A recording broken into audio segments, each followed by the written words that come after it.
Have fun. Okay, your name and telephone number? Melinda McDonald. Good looks. Fun personality. I like somebody who's funny. And I like men that are fair, with fair hair and freckles and blue eyes. What about traits of character or emotional traits? I like men that are sensitive and considerate, and men that like to think, and they don't want you to do all the thinking for them. I like somebody who can think for themselves. What are some examples of sensitive, considerate, thinking for yourself? Considerate and sensitive, like kind of being empathetic. If you're having a bad day, that they would notice, and you wouldn't have to say, "Gosh, I'm really cranky. I'm having a bad day." It's somebody who would just know it automatically, and would just come up to you and say, "Oh, what's wrong?" That would be nice. And somebody just totally ignoring you, and they don't notice whether you're happy or whether you're sad. They're indifferent.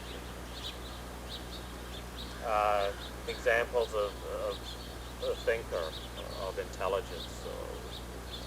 Someone who can come up with ideas to do different things instead of somebody who would say, "What would you like to do tonight?" I like somebody to plan out something and say, "Oh, well, we're going to go to a museum today, or we're going to go to the movies," and have a plan already on their own without having to rely on you all the time. Other examples of intelligence that you like and the way it plays out in everyday life. It's a conversation. What? It's definitely nice to have somebody who can hold a conversation, definitely. And it's just nice to have someone who's creative and can think their way out of situations. A lot of people, when they have a problem, they just give up and say, "Oh, I'm through. There's nothing more I can do," and they just throw their hands up in the air and give up. And then there's other people that will think about it logically and see how they can get out of the rut that they're in.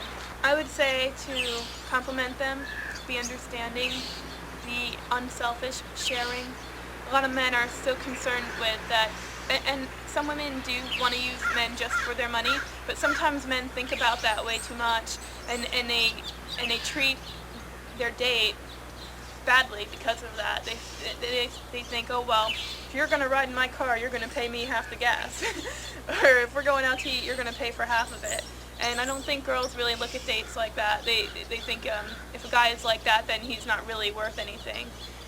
Me and my husband, we share everything. Our money is our money. It's not my money or his money. When we both make money at different jobs, we put it together and we say, "Well, we have this much money, and if I want to take it all, I'll take it all. If he wants to take it all, he takes it all." And we don't fight about it. We don't say, "Well, that's not your allowance."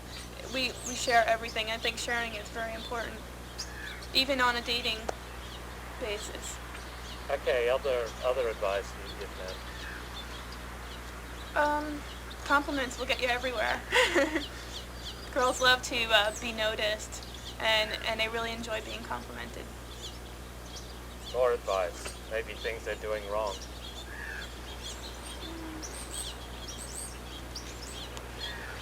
Being neurotic is a bad thing. Some men are neurotic.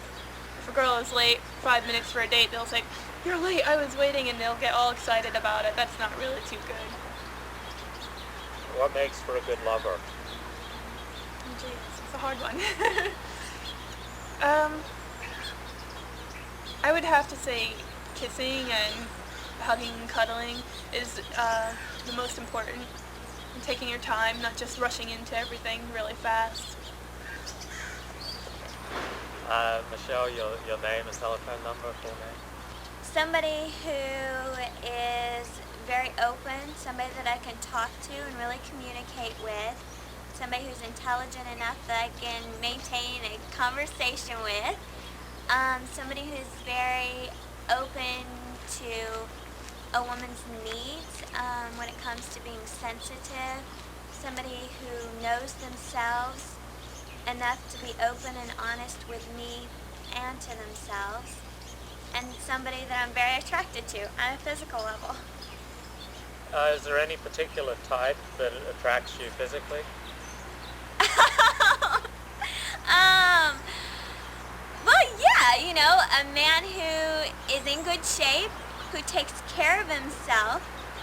I don't want to be with somebody who obviously doesn't care about himself enough to care about his appearance and his body. So if he's, got a big beard belly, that's a real turnoff. I want to be with somebody that cares about himself enough to take good care of himself, and be in good shape physically. Not only for me, but for him, so that he'll last long. When I'm 80, I want him to be there with me too. I don't want him to croak at 40 or 50. And usually it's bad. Usually I'm attracted to the bad guys. I guess a lot of women are. The guy who isn't too quick to jump, to call you, sometimes I guess it's a bit of a challenge if a guy's not always available, so then you have to try harder to get his attention, and then when you get it, you appreciate it more because he's not always there for you. So I guess it's good and bad. Tell me more about the bad guys. Bad guys. No, they're just people that are very strong. They know what they want. They go after it. They're very goal-oriented. They don't always have time for a woman. So it can be difficult, but at the same time, as a woman, it's kind of exciting because, they're not there to just wait on you. So I guess as a woman, it's more of a challenge. You really have to go after it, and you really like them because it's exciting. You don't know where you stand with this person. So it's like, is he going to call me? Is he going to call me? Or then you do talk to him, and it's like, well, does he really like me? So he kind of keeps you in the dark a little bit. I mean, that's good at first, and actually I think that's kind of good to kind of keep your distance at first to find out if you really like this person and if it's worth pursuing it further, rather than to all at once you just met the person, oh, I'm in love with you, I want to marry you, and serve you the rest of my life, lay down my life for you, and it's like you don't even know the person. So I think sometimes that distance is that barrier is kind of good, up to a sort. It's a natural response. It's really frightening to open yourself up and to really care about another person because you don't know what they're going to do with that. You don't know if they're going to accept you or, there's that fear of rejection, They might totally just shut you off or sometimes when you open yourself up and become vulnerable, you don't know what they're going to do with all that information about you. You don't know what kind of a person they are, if they really genuinely care about you or if they're just using you and just want to kind of exploit you or take advantage of you, and it's really hard to have to trust people and open up like that regardless, and it's like you have to take a risk, and it's like you'll never know in a relationship, you'll never know unless you're willing to open up and really take that risk. Unless you're willing to open up and really take that risk. So it's kind of a really scary feeling. Has there ever been a man who's known you, who's really known you? Yeah, and when that happened, I pushed him away from me. I was dating somebody for 3.5 years.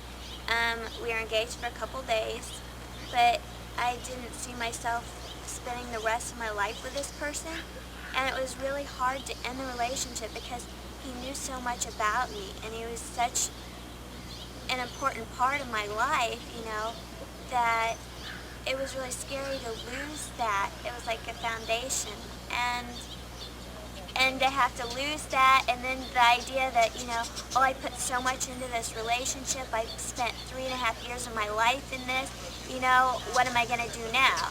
And it's really hard to be able to walk away from that and to know that, okay, I spent this much time in the relationship, it's not working, so I need to go ahead and stop it now, and